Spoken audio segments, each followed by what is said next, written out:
Welcome to Business Not 101, a podcast that introduces and explores the uncommon side of business, from the spark of aha moment, the napkin business plan, to the launch. We look at problems, the roadblocks, and the solutions often pieced or hacked together along the way. Today in our full interview series, I am joined by Phillips and Miro Laflaga, founders of Six Cinquième, a Montreal-based creative agency that specializes in brand identity and strategy for business, entrepreneurs, and artists. Hi, Ash. Hi, Miro. Thank you for rejoining me again on Business Not 101. Thank you for having us again. Thank you. So let's get into the conversation again. 60-second business pitch about Six Cinquième. You want to take this one or me? Oh, you're good at that. All right. We've actually been working on our businesses. The last time we did this, we were working on it, and now we're still working on it, but it's a little bit different. But anyway, so Six Cinquième is a creative agency that helps innovative, disruptive businesses really discover who they are at their core so that they could confidently communicate their unique value. And as a result, with that confidence, they're able to then have the impact and influence that they want to have in the world, disrupt whatever industry they're in that they want to disrupt, and create the change that they want to create. And that's really what we strive for. We want to help businesses create that change. And we do all of this through branding, brand strategy, creative strategy. In other words, we're the reason why your audience should care about you. We help define that. Yeah, that's incredible. So I last time we talked, you guys started off the conversation about how you walk somebody through their branding experience. And I thought that was such a unique idea. You're starting with a story. Could you guys sort of take it from there and tell me like how you guys go about it with a customer? Mm-hmm. So basically, when people think about branding, they think a lot about the visual aspect of branding a lot. And so when we're working with our clients, it's a kind of like a re-education of what branding really is and how it actually impacts your business and the relationships that you're building with your clients. And so we do a lot of understanding, asking questions, really trying to understand, what the business's personality is, because for us, a business is like a person, and that brand is that personality. It's that thing that people will connect with emotionally and build relationships with emotionally. And so we help businesses understand that their business is alive, and it's that branding that brings that business to life. And yeah, so we do that by really asking a lot of questions, understanding like, okay, why are you even doing this? Why should people care? Who are you trying to impact? What kind of impact you're trying to create? What's your, obviously the basics, what's your target, et cetera, et cetera. And that's what will influence and inspire the visual aspect of things, because we're good on the visuals. We're confident in that regard, but in order for the visuals to not just be superficial, pretty, and have a real meaning behind it, we need to really understand like what your business is all about. And that's that's how we approach branding. Very interesting. And what is the typical roadblock you guys experience with your customers when you're dealing with that? Because taking a brand and saying, okay, I'm going to start off with the person or the company's story. And usually, in my opinion, it's the company, certainly in smaller companies, it is that person, the founder or the founders who created the company, right? So how do you go off? And certainly if you're doing something around artistic people or around a very unique niche market, that story is a hard one to sort of pull out of people. So what's the roadblock you feel you get the most from your customers, and certainly dealing in branding? Strangely enough, I don't feel like we hit many roadblocks. I think the most difficult thing overall is when we work with a collaborator who didn't really took the time to really understand what is their why. Like they really just gone into the business to make money, which is very surface level, right? And I feel like I feel like that's one of our biggest roadblocks sometimes. When we work with people and they don't really have a very strong why, and it's like we don't really have nothing to really go by to really build this brand of yours. Your brand is really built on this idea of just like, oh, you're just trying to create something and just put it out there. But it's like, what is the story you want to tell and everything like that. So I think that's the biggest roadblock for us overall. What doesn't Yeah. happen very often, thank God. Yeah, I imagine if people are paying you guys, they're putting the extra effort into it and Yeah. creating that story, right? So, Mhm. in a typical collaboration, are you guys sort of manipulating the story for the customer, sort of taking the bits and pieces? Because if I were like, we talked about this last time, and I thought about it a lot after the conversation, and I actually brought it up with other people because it's something I never thought of is the story. But if I were to create a story, just even taking this podcast, it's quite a wide range of my whys and where I came from and the background. Do you guys sort of massage that into a single? And is that really hard to do, or is it something that you guys find it really simple, just taking all the bits and pieces and shoving into one main focus? I think that the way that we approach that, because obviously everyone has so many different reasons to do what they do, that's one thing. But another really important factor is also the end user as well. So it's not just the founders, who have the main influence over that storyline. One thing that helps us narrow that down is the end user, the people who are going to be impacted by whatever business that you have. So keeping them in mind, that's what helps us funnel down and trim the fat, I guess, of like all the things that we want to put into our story, all the things that we want to say, because oftentimes we want to say everything all at once, but we really need to focus on the thing that people will actually care about the most. And so that focus comes from really understanding who the end user will be and how they relate to your story. How do they relate to your why?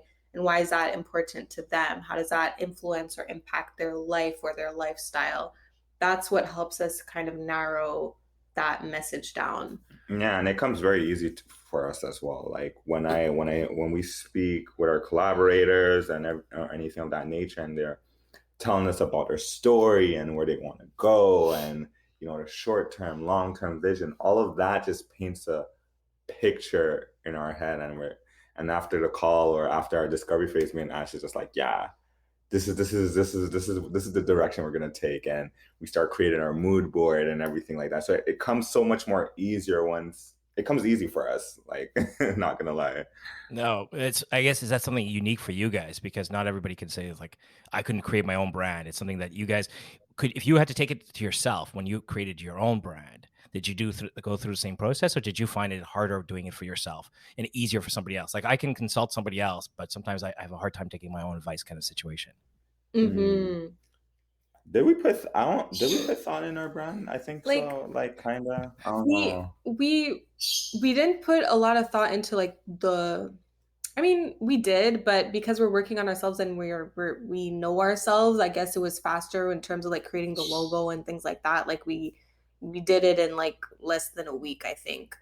But your brand is more than just the logo, and I think we had a bit of struggle kind of like defining who we really want to be and who we Hmm. really are. Like that's what even like very recently, like these last couple weeks and months, we've been really rethinking and redefining what that is, and it is more difficult to do on yourself Yeah, for than sure. on others because you're in it, and it's so funny because we're working with our business coach, and he's literally telling us the same things that we tell our clients. And it's just so humbling because it's like, we can do this for other people, but when it comes to ourselves, it's so much more difficult because We're in it. we're really in it, and it's hard to kind of detach and see things from a rational, like non-emotional level. Yeah, I hear you guys. That's a really interesting. So you guys have a business coach. We didn't touch that on the first time, and I think that's super. It's one of the things that where I remember when I first started and I was mentoring people, I realized the impact that a mentor, but also probably a business coach when you're paying will have a bigger impact. But it's something that I never thought of when I first started. I was like, I don't need that. I can do it myself. I could look it up. I can Google. Like, I'm fine. And then Hmm. you realize there is a positive impact. But that's really interesting also, that the fact that you took your business and created it on the go. So it organically grew from your concept. And then you're taking your customers through that, but at a much faster rate, right? So you're creating that from your experiences. So going back to when you started, what was one of the things you made a mistake and you were like, oh, I need to avoid this with my customers 100%? Mm, I think the biggest mistake was, I feel like, was probably like not listening, not asking questions, like trying to just impose your vision on your clients. And that's like, because when we first started, we were very like, we were freelancers, we're both artists at heart. So it's you get very, attached to your ideas, and you want to impose your ideas to other people. But in the business concept, that's not really a good way to go, like and I feel like it caused a lot of issues in the beginning, because it's like, you know I would straight up get very like upset with some of my clients, and that's not professional. That's not really good, and I realized, like, I need to dial it back and ask questions. I shouldn't be talking. I shouldn't be the one who's talking the most. My collaborators should be talking more than I am, so I kind of, and I think that was the biggest mistake that we made in the beginning, I could say easily.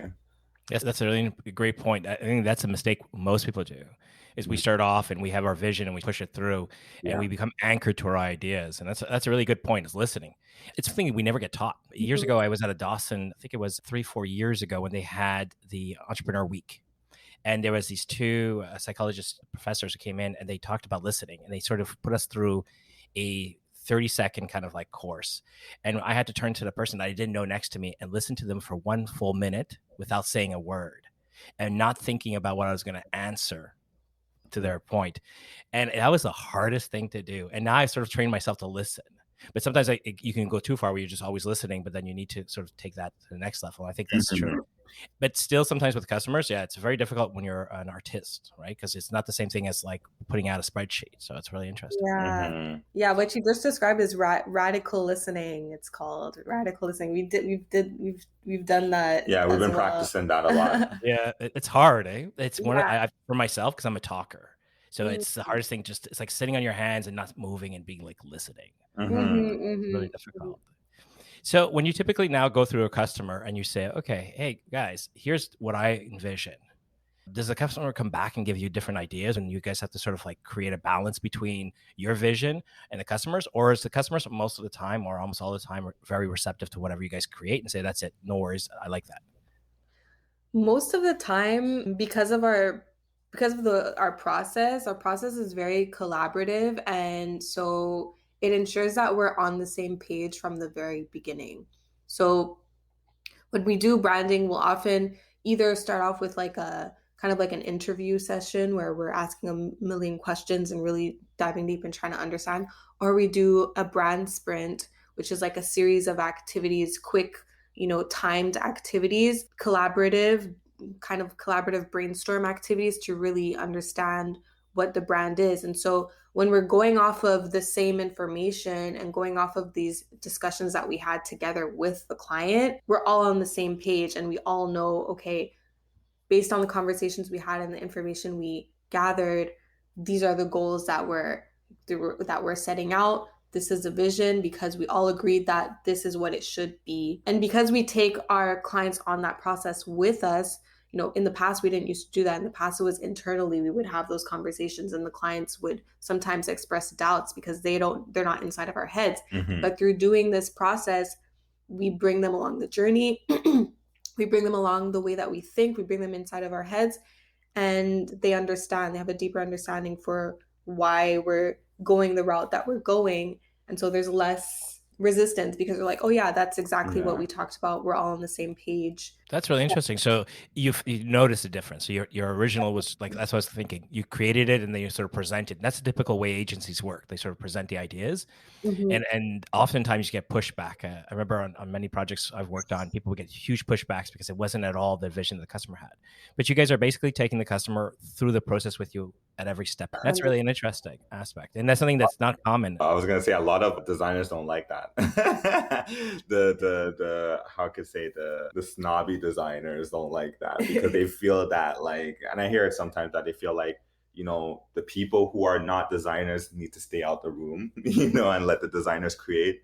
But like, in our case, I feel like it's very important. Like our work is so collaborative, and I feel like it's so important to like walk the people that you're working with through these process so we can all have an equal understanding and understand why we took these decisions. Why did we choose these colors? Why did we like, like it makes things so much more simpler. And even for our case, a lot of times, like when we do a lot of our jobs, like clients don't really like We have zero we revisions so sometimes. sometimes we have revisions, but it's very minimal, and we rarely get pushbacks because like we mentioned, like a lot of our focus is on the end user. So it's like it has nothing to do with me and Ash's personal taste. It has nothing to do with your personal taste.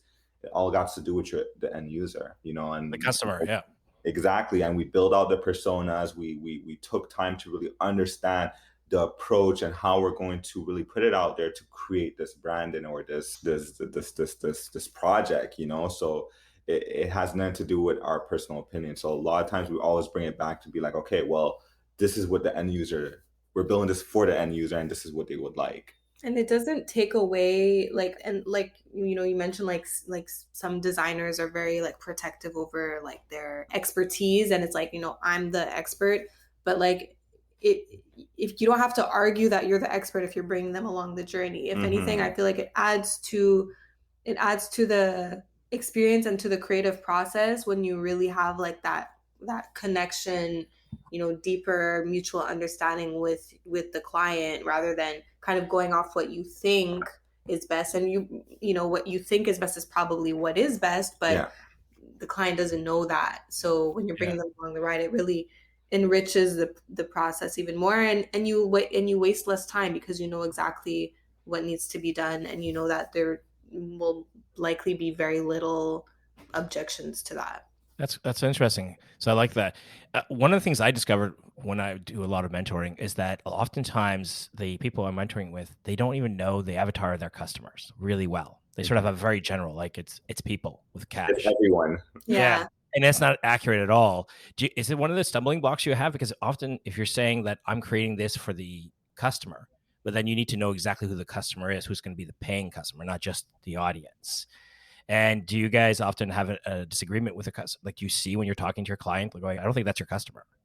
Yeah, and I think that's the beauty of working with us because we help them see that other perspective, So sometimes they'll come to us and they're like, "Oh, my consumer is everyone," and then when they start telling us about their ideas, and it's like, you know what? Actually, I think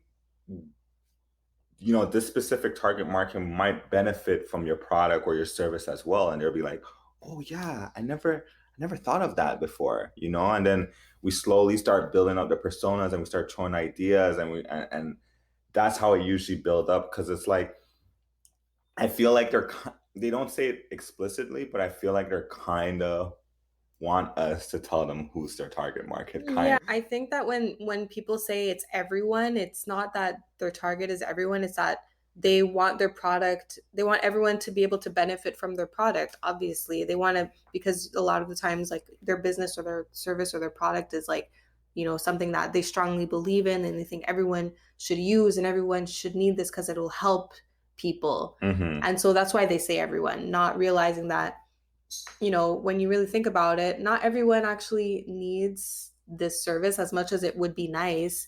It's not every single person in the world who necessarily needs it. So let's focus on the people who really, really need it. And that's your target. That's really interesting. I remember one of my teachers at Concordia would say that anybody who's in marketing or in branding is part psychologist, part salesperson, Yeah. heavy creator, and also like a mother father figure to the customer, as they have to walk them through the process and explain to them. Because I think a lot of companies look at marketing or branding and saying, hey, you guys need to tell me who my customers are, without actually asking that. Like they know, but they don't know. So once you guys created the avatar for your customer, then you guys, how much does that play a role in between? So if the customer comes back and says, I don't really agree with that, my customers is everybody, but you guys have focused on one subgroup, is that a part of the sale, or do they just say, yeah, perfect, go with that? Do you feel that there's a lot of pushback? Um, Thanks. No, I have never really. I don't think we ever got pushback when it comes to that at all. Like, no, we're Okay. yeah. It works pretty well because it's like it's such a like it's like conversations that we're having for hours, you know? So it's like we've come to the conclusion. So to go back on that conclusion now is kind of silly, you know? Like Mhm. and sometimes they will go back into their old ways of thinking, but then we just remind them like, oh no, remember we talked about this and we went through this process and we came to this conclusion. So it doesn't make sense to go back to that. And Mhm. Interesting. so it's really just kind of like your analogy, what you said, like we're kind of like the parent child relationship is interesting because it's like, yes, we're guiding them in the right direction and making sure that they don't go off course because it's so easy to go off course. People have so many ideas and they want to, you know, they have so much vision and ambition for the future, but you'll never get there if we're trying to do everything at once. We do need to have a focus at least to start, and then as we evolve, Mhm. we could start expanding and discovering trying the different things, the different ideas that we had in the beginning. But with startups especially, it's like we have so many ideas, we don't know which one to start with. We kind of help them figure out, okay, this is Focus. what we need to start with. Everything else is super cool. We'll do that in a year or two or three or 4 or 5 years. Yeah, and we also try to break it down as much as possible because it's like it's easier to talk to a small group of people than to a large variety of people with different cultural backgrounds, different age, different Different needs. needs. It's so hard. How are you going to communicate effectively when you're trying to speak to everyone at once and you want everyone to resonate with that message? It's very hard. So we always give examples in terms of like, start off very small, have a defined target market. It'll make it so much easier, especially on your marketing needs, to really speak to those people because it just makes things so much more easy. And especially like, like we said, we give a lot of examples, like Apple, as small as big as Apple is, like their target is very clear. It's like it's the creative, it's the content creators. That's who they're going after. They want to go after those people, like people who want to create on their MacBook, and those creatives, and their communication and everything is very precise. But that doesn't stop them from, or my grandmother from having an iPhone, for example. It doesn't stop that. Yeah. But the fact that they have a clear target market, it makes it easier for them to communicate and everything of that nature. So we try our best to give examples in terms of that. Very interesting. And the last time we talked, typically when you start with a customer, we talked about the timeline. You would take anywhere from 6 months, let's say, from start to finish with a typical customer. What happens after a couple of years? How do you guys typically follow up with your customers after the fact, after the project's done? To be very honest, it's something that we're still working on because it varies. We have clients who hit us up like every 6 months or something like that, or we have clients who it's just a one done deal project. They already have their own goals and everything of that nature. So it really varies, but me and Ash is really working towards working with people more long term, on the long term basis, where we could really see the fruits of our labor. Because the thing is, Brandon is a long term investment. It's not a short term investment. So it's not something that you're going to see payoff right away in a couple months, probably maybe just a bit, but you're going to really see the fruits of the like fruits after like a few years, like a year or two. That's when you're going to start realizing the importance of the brand. And so to answer your question, it's something that we want to work more towards and like work more with people on a long-term basis more than anything. So how do you stay in touch with your customers? And this is a question that sort of came up from my other interviews is, do you guys create a newsletter, or do you just, call randomly and say, hey, how's it going? How's the branding coming along? Or are you keeping an eye on your customers on their social media and their websites? Like there must be a level of interaction. They keep an eye on us actually, but No, yeah, like our That's good. clients, they really have an emotional like a connection to us. They really love us as people, and so for that reason, and vice versa.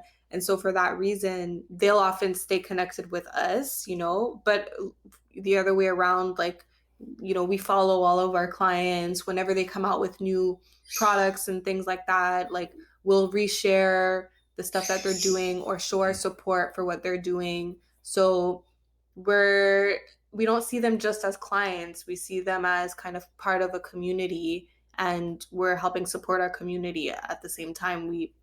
Every client we work with, we believe in. So it wouldn't make sense for us to just kind of interact with them once and then drop off the face of the earth. Like, we actually genuinely care about your success and follow that success and support. So that's I guess the main way that we stay connected, is like we're genuinely like interested in what you're doing and interested in like helping build that up and be part of that, a part of your clientele even. So that's the main thing. And I would love to have a newsletter, but we're like really bad at that. We need to get somebody to help us do that, because writing and preparing that kind of stuff, like, I know it's super important and it's really a great tool, but we definitely need help with that. Yeah, we do it once in a while. Like, we the do it last once in a while, one we did is like a few months ago, just to announce like the whole rebrand and everything like that. And yeah. I get this a lot from my past interviews and talking to people. People in the creative field have a struggle with creating social media because they do it for other people. So something I noticed, Miro, on LinkedIn, you post a lot about your community, and I see that. I see that you're always posting congratulations. I love your posts because they're super positive. They're never like negative.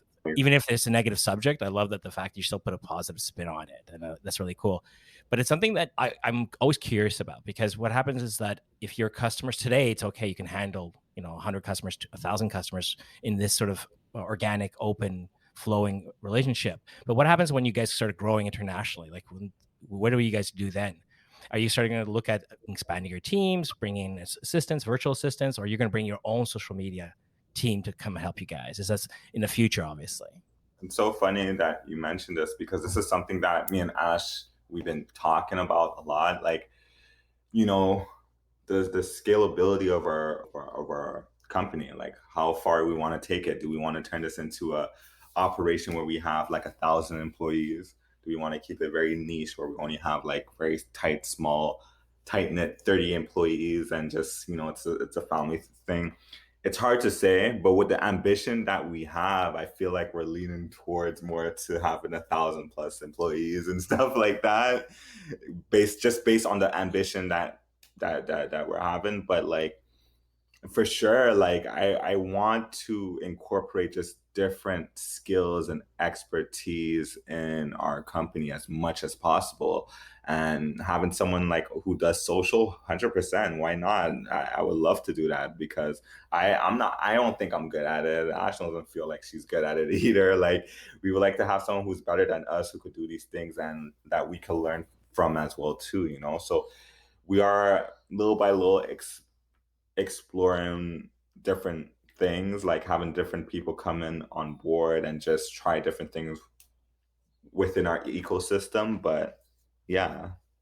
Yeah, that's interesting. It's one of the hardest conversations I think everybody has within their small team. Even when you're a single founder, it's when do you bring in that expertise? Because it's losing control, but at the same time giving it to somebody else and paying them for your vision. So there's a lot of that goes behind it. And I guess it's very similar to what you guys go through with your customers. They're basically giving their vision, their branding to you guys to run. So it's an interesting dynamic. So let's go. One of the questions we asked last time, and I think this is a great question, and I think people would love to hear about this. If somebody were to start off today their business, and obviously they can't afford a branding agency right away, what's the first steps they should do to ensure that when they are ready to hire you guys and say, I need you guys to take my branding, I have money now, I have cash flow, but what is the background they should have set up before they get to that? So they're not sitting at zero and when they show up. I have something.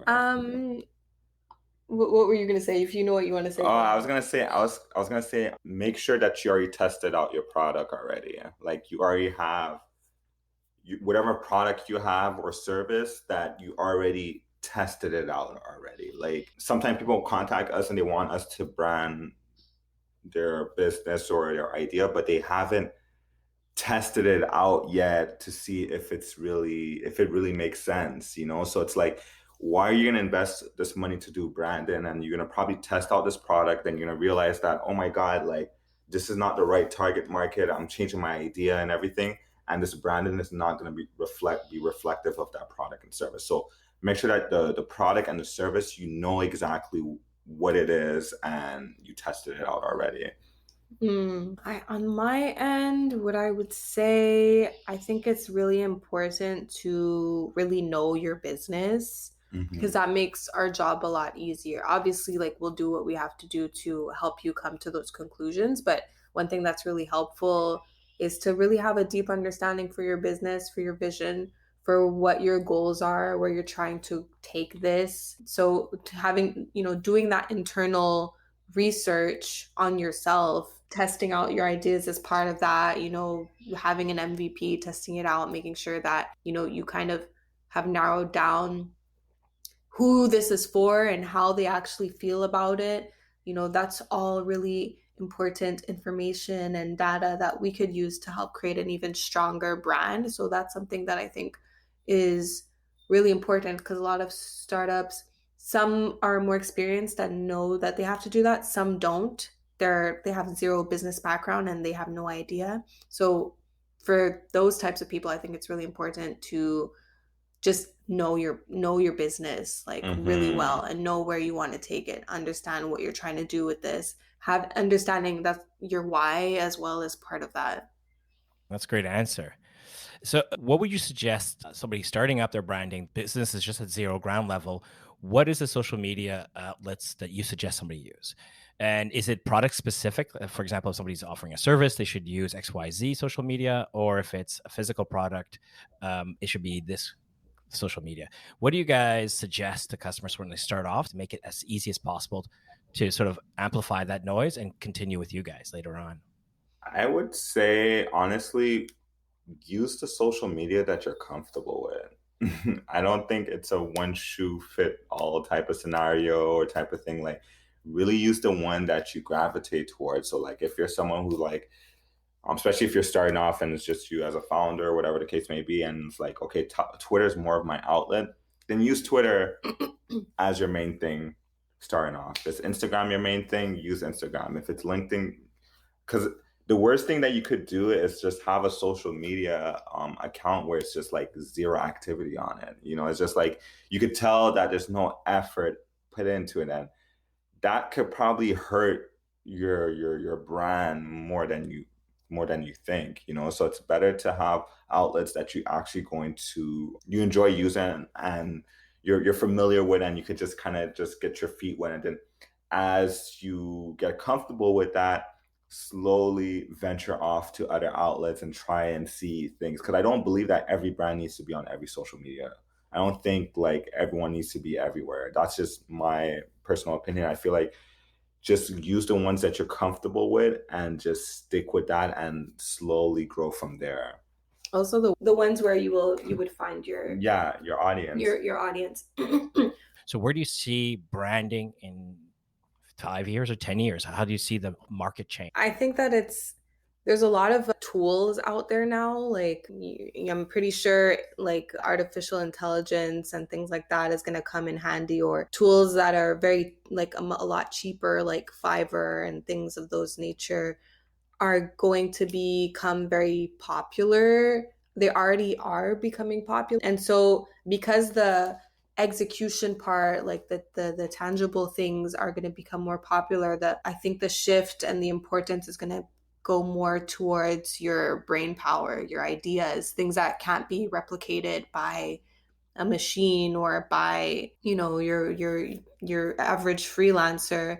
I think, and that's where we're trying to go. It's to focus more on our ideas, focus more on being consultants and experts, and the execution is just a result of that, but that result is stronger because of our ideas.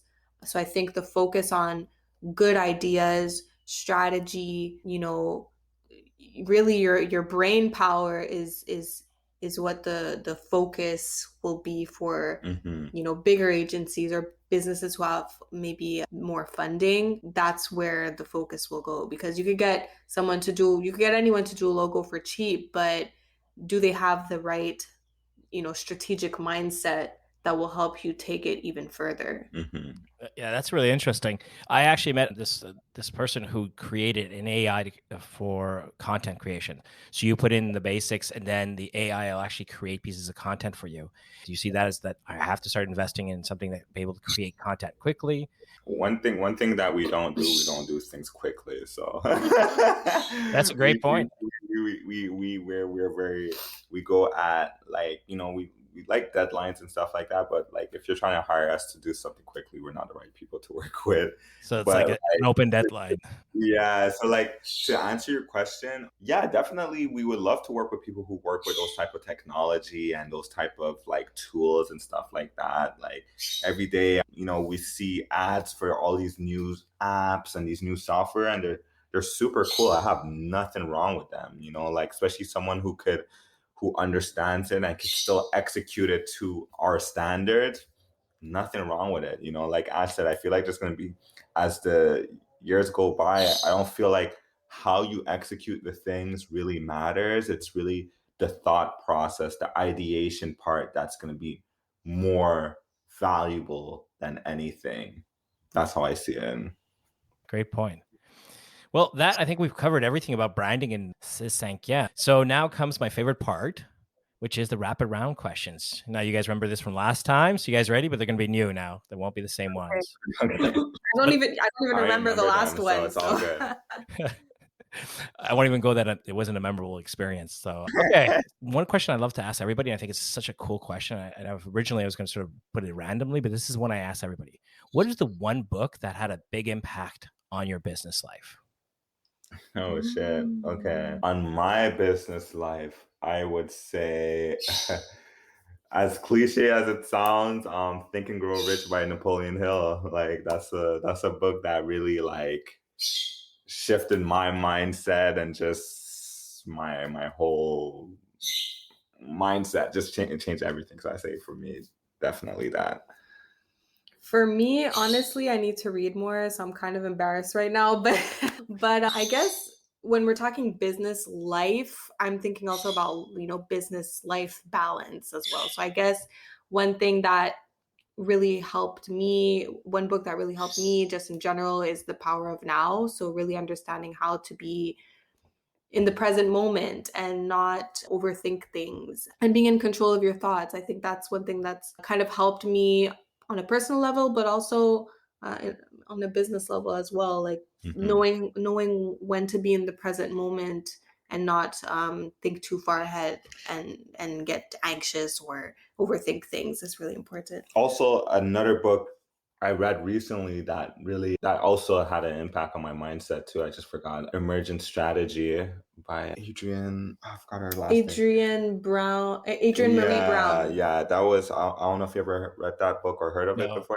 It's a very interesting book. It's about this idea of merging social activism and entrepreneurship. Can they coexist, and how to go about that? You know what I'm saying? Because I found that whole thing is very interesting, because even on our end, sometimes it's like, we're business owners, but we always have this debate about capitalism and all these different things. And it's just like, which role do we play in that? And that book kind of really highlights how to go about, how to navigate that with a strong social cause and everything like that. So it was a very interesting book.